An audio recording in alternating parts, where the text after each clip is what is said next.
dans les trucs que j'aimerais faire, que j'aimerais un peu plus avancer dans la voix off, c'est le doublage. Le doublage, ça me fait kiffer. J'en ai fait, mais j'en ai fait très peu. Hein. Le doublage, et j'ai pas fait du vrai doublage avec les bandes rythmo, etc. Le doublage que j'ai fait, c'était vraiment du doublage en mode, on t'envoie la piste, tu l'enregistres à l'arrache, et puis tu pries pour que ça passe. C'est-à-dire que, en fait, on m'envoyait la vidéo de base, on m'envoyait le script vraiment dans un Excel, et on me disait, voilà, à cet endroit-là, il faut que tu dises ça et que ça colle plus ou moins labialement. Ah, ok. Bon, bah, je le fais. Et donc, j'en ai fait. C'est très cool à faire. C'est très amusant. Franchement, ça m'éclate de ouf. C'était très drôle. Je peux montrer un extrait. Je peux montrer l'extrait que j'avais mis sur Twitter. Attendez, je vous montre l'extrait que j'avais mis sur Twitter. Alors, j'ai pas la version doublée, finalisée de cette série. Donc, du coup, j'avais juste remis ma piste sans le mixage final. C'est-à-dire qu'en gros, il y a pas le traitement, il y a rien du tout. C'est vraiment ma piste et on entend les voix originales en fond.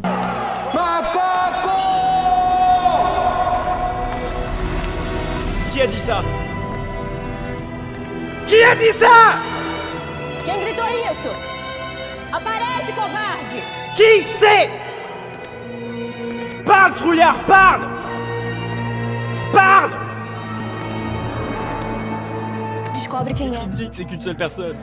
Qui dit qu'il est seul? Je regarde cette foule et ça pourrait être n'importe lequel d'entre eux! N'importe qui! Voilà, ça c'est un extrait que j'avais mis du coup sur Twitter et ça m'avait fait bien gaulerie. J'aime bien le doublage, j'aime bien en faire. Franchement, c'est trop cool. Il est pas aussi musclé que toi.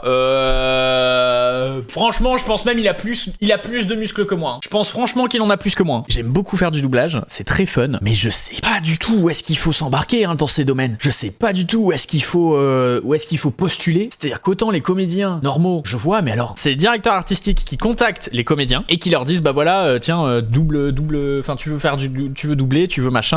Et sauf que moi, bah je sais pas comment ça marche. Je sais même pas qui me connaîtrait, personne ne me connaîtrait. Et donc si jamais un directeur artistique de doublage passe par là, n'hésitez pas. Si vous voulez me faire passer des essais, y a pas de souci. Moi je veux bien faire du doublage, ça m'amuse, c'est cool. Bonne chance. Ouais bah je sais pas, franchement je sais pas du tout. Non mais c'est très drôle. En fait ce qui se passait c'est pour ceux avec qui j'ai fait du doublage, c'est que c'est eux qui m'ont contacté en premier. C'est eux qui m'ont contacté en premier et puis j'en ai fait avec eux. Mais j'aimais pas forcément leur méthode de fonctionnement. Que j'étais à distance et que tous les autres comédiens sont en physique. Et donc j'ai arrêté de bosser avec eux, même si j'aimais beaucoup faire ça. Mais c'est les méthodes, j'étais pas trop fan. Mais peut-être que c'est moi qui suis trop exigeant. Très honnêtement, c'était peut-être moi qui étais trop exigeant. Mais voilà. Donc si jamais je suis dispo, je balance ça comme ça.